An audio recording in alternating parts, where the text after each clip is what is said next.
It's 9:40 a.m. on February 24th, 2023, in the quiet, affluent suburb of Herndon, Virginia. The tree-lined streets of Fairfax County are usually dead silent at this hour, with most residents commuting into nearby Washington, D.C. But inside the grand, brick colonial home of the Banfield family, a frantic call is placed to 911. The woman on the line is 23-year-old Juliana Peres Magalhães, a young au pair from Brazil who moved across the world to care for the Banfield's 4-month-old daughter. Her voice is a wave of high-intensity panic, a mix of heavy breathing and broken English. She tells the emergency dispatcher that an unknown intruder has breached the home. She says her employer, 37-year-old Christine Banfield, is upstairs in the master bedroom, bleeding profusely. Then a second voice cuts in on the line. It belongs to Christine's husband, 39-year-old Brendan Banfield, an elite criminal defense investigator for the local public defender's office. His tone is completely different, unnaturally calm, measured, and clinical. He takes the phone and tells the operator exactly what he wants them to hear. He claims he just arrived home to find a stranger violently stabbing his wife. He states that he acted instantly out of pure, dynamic self-defense, pulling his Glock handgun and shooting the intruder to neutralize the threat. When paramedics and heavily armed Fairfax County deputies breach the front door, they step into a visual scene of absolute slaughter. Upstairs on the floor of the master bedroom, 37-year-old Christine Banfield is barely holding on to life, suffering from multiple deep, horrific stab wounds to her neck and upper torso. Next to her, lying face up in a widening pool of dark blood, is the supposed intruder.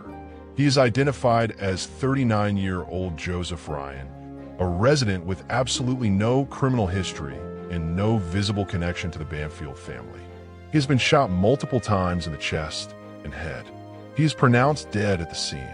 Christine is rushed to a nearby trauma center, but the damage is too severe. Hours later, she is pronounced dead, leaving behind a shattered family, a confused community, and a 4-month-old baby girl. To the initial detectives on the scene, Brendan Banfield's story seems to fit the classic framework of a tragic home defense scenario. A protective husband arrives home at the exact worst moment, encounters a monster attacking his wife, and uses lawful force to eliminate the threat. But as the forensic homicide team begins laying down yellow evidence markers and mapping the physical geometry of the bedroom, the clean story begins to fall apart. The blood spatter patterns don't match the movements Brenda described. The entry wounds on Joseph Ryan's body suggest he was shot while completely incapacitated, not while actively lunging with a knife. And then, detectives pull the digital footprints and cellular data from the phones of Brendan Banfield and the young au pair, Juliana. What they uncover changes the entire trajectory of the case from a random home invasion into a calculated, breathless, psychological thriller. It turns out that the au pair wasn't just an employee. She and Brendan had been locked in a passionate, highly toxic, and secret romantic affair for months. And as investigators dig deeper into the weeks leading up to the double homicide, they realize that Joseph Ryan wasn't a random intruder who broke into the house. He had been meticulously handpicked, stalked, and lured to that bedroom by a pair of lovers who needed a flawless fall guy to execute the perfect crime. When a criminal defense investigator attempts to commit a murder, they bring a highly specialized, dangerous set of skills to the equation. Brendan Banfield spent his entire professional career studying how police investigate crimes, how forensics are processed, and how prosecutors build cases. He knew exactly what kind of physical evidence would convince a jury of a self-defense claim, and he used that knowledge to stage what he believed would be a forensic masterpiece. The prosecution's ultimate architecture, built over months of intense investigation, revealed a plot of astonishing psychological cruelty. Detectives discovered that Brendan and Juliana had been using an anonymous, underground adult fetish website to find their target. posing as an unhappily married woman looking for extreme, non-consensual encounters. Someone using an IP address tied directly to the Banfield home began communicating with 39-year-old Joseph Ryan. Joseph had a history of mental health struggles and was highly vulnerable to digital manipulation. The digital puppet masters spent weeks grooming Joseph, feeding him specific instructions, and convincing him to arrive at the Herndon home on the morning of February 24th for a planned, consensual fantasy encounter. He was told the front door would be unlocked and that he should walk straight up to the master bedroom, where a woman would be waiting for him. Joseph Ryan didn't arrive with malice or a weapon. He arrived believing he was participating in a secret, mutually agreed upon digital arrangement. The moment Joseph stepped across the threshold of that master bedroom, the trap snapped shut with lethal velocity. The forensic data suggests that Brendan was waiting in the shadows. He immediately shot Joseph, completely incapacitating him. Then, according to the state's medical examiner, a horrific act of staging took place. To make the scene look like a violent home invasion, Christine Banfield was subjected to a brutal, fatal stabbing. The physical data revealed that her wounds were inflicted with cold, clinical precision, designed to ensure her death while creating the necessary visual pool of blood to frame Joseph. But your own biology and the absolute precision of fluid dynamics are incredibly difficult things to outsmart. When forensic technicians analyzed the kitchen knife found at the scene, they discovered a detail that completely smashed Brendan's narrative to pieces. The blood on Joseph Ryan's hands wasn't his own. It wasn't transfer spatter from an active struggle. It had been intentionally smeared onto his fingers after he was already dead, in a clumsy attempt to place the murder weapon in his hand. Furthermore, a digital extraction of the home's smart thermostat and internet router showed that Brendan had arrived home a full 30 minutes before the 911 call was ever placed. For half an hour, while Christine was bleeding out on the floor, Brendan and Juliana were inside that room, calmly adjusting the furniture, placing the weapons, wiping down surfaces, and aligning their stories before dialing emergency services. In October 2023, after months of collecting data, the Fairfax County Grand Jury handed down an indictment. But it wasn't for Brendan yet. They arrested the au pair, Juliana Peres Magalhães, charging her with the murder of Joseph Ryan. Brendan was left walking free, confidently believing that the institutional protections of his job and his legal knowledge would keep him insulated from a conviction.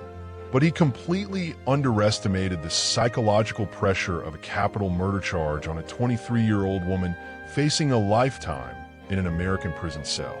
The legal dam completely broke in late 2024, sitting inside a cold cell at the Fairfax County Adult Detention Center, completely isolated from her family in Brazil and realizing that Brendan Banfield was doing absolutely nothing to protect her. Juliana Peres Magalhães reached her breaking point. She approached the state prosecutors with an offer of total, unmitigated cooperation. In a series of intensive, recorded proffer sessions, the au pair pulled back the final curtain on the psychological architecture of the affair. She confessed to the entire conspiracy, detailing how her romantic obsession with Brendan had blinded her to the monstrous nature of the plan. She admitted that Brendan had engineered every single phase of the operation, from creating the fake profiles on the fetish website to selecting Joseph Ryan as the perfect lamb to the slaughter. Juliana's confession provided the missing link the state needed to target the mastermind. She described the exact chilling moments inside the bedroom on February 24th. She testified that after Brendan shot Joseph Ryan, he calmly turned to his wife, Christine, and executed her with a knife, entirely because he wanted to get rid of his marriage, secure her life insurance policy, and start a completely new life with his young lover without the messy, expensive complications of a suburban divorce. Armed with this devastating first-hand testimony, Fairfax County Commonwealth's attorney Steve Descano dropped a massive hammer.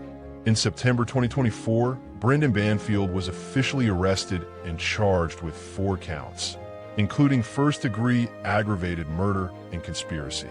The high-stakes criminal trial commenced in early February 2026, turning the Fairfax County Courthouse into a national focal point of media fixation. Juliana took the witness stand as the state's star witness, wearing her green inmate uniform. For 3 days, she withstood a blistering cross-examination from Brendan's elite defense lawyers.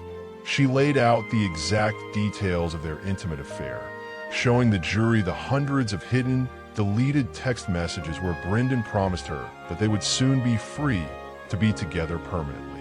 The defense tried every classic maneuver in the legal handbook. They argued that Juliana was a manipulative, calculating modern femme fatale who had committed the murders herself out of jealousy, only to pin the blame on Brendan once she was caught. They pointed to her plea deal, suggesting she was willing to say absolutely anything to reduce her own exposure to a life sentence. But when the prosecution paired Juliana's emotional, detailed testimony with the objective, cold physics of the ballistics and the digital metadata of the internet router, the defense's alternate theory completely disintegrated. The jury was left to look at a man who had used his profound knowledge of the criminal justice system not to protect the innocent, but to design a cold-blooded double execution of his own wife and a vulnerable stranger. In late February 2026, the long, dark journey for the families of Christine Banfield and Joseph Ryan finally reached its absolute legal destination. After days of highly intense testimony and a rapid, decisive deliberation, the jury walked back into the silent, packed courtroom. The 4 persons stood up, adjusted their papers, and read the unanimous verdict into the microphone. Guilty on all counts, Brendan Banfield sat completely motionless at the defense table, his face a mask of absolute, icy stillness as the realization of his permanent future settled over him. The master investigator had been completely outmatched by the very forensic science he had tried to weaponize. The legal system had stripped away his titles, his badge, and his legal status, leaving him designated by a jury of his peers as a convicted double murderer. As part of her cooperation agreement, the au pair, Juliana Peres Magalhães, received the maximum penalty allowed under her specific plea structure, a definitive 10-year prison sentence for her role in the conspiracy. She will be deported back to Brazil immediately upon completion of her time, her American dream permanently transformed into a cautionary tale of extreme psychological manipulation. The true tragedy of this case doesn't reside in the courtroom records or the legal briefs. It lives in the quiet, empty spaces left behind in the lives of a 4-month-old baby girl who has to grow up with the staggering, heavy knowledge that her mother was taken from her by the very father who was supposed to protect them both. It lives with the family of Joseph Ryan, a vulnerable man whose life was stolen simply because he was viewed as a disposable variable in a stranger's financial ledger. We look at true crime stories to try and understand the outer limits of human deception and the complex pathology of toxic relationships. The Banfield case stands as a chilling, monumental warning about the dangers of extreme intellectual arrogance. It reminds us that sometimes the most calculating predators don't look like monsters hiding in dark alleys. Sometimes they sit right across from you at the breakfast table, wearing a crisp suit, calculating the exact cash value of your life while their lover waits in the next room. Brendan Banfield remains inside a secure cell, with his formal sentencing phase scheduled to take place on May 8th, 2026, when a judge is expected to hand down multiple consecutive life sentences without the possibility of parole. The Grand Brick House in Herndon stands empty, the yellow tape long since cleared away. But the lesson of the au pair affair trial will remain permanently etched into the archives of Virginia justice. It is a stark, absolute reminder that no matter how clever you think you are, and no matter how well you think you can stage a crime scene, you can never truly bury the truth. Because in the end, The evidence always finds a way to speak for the dead.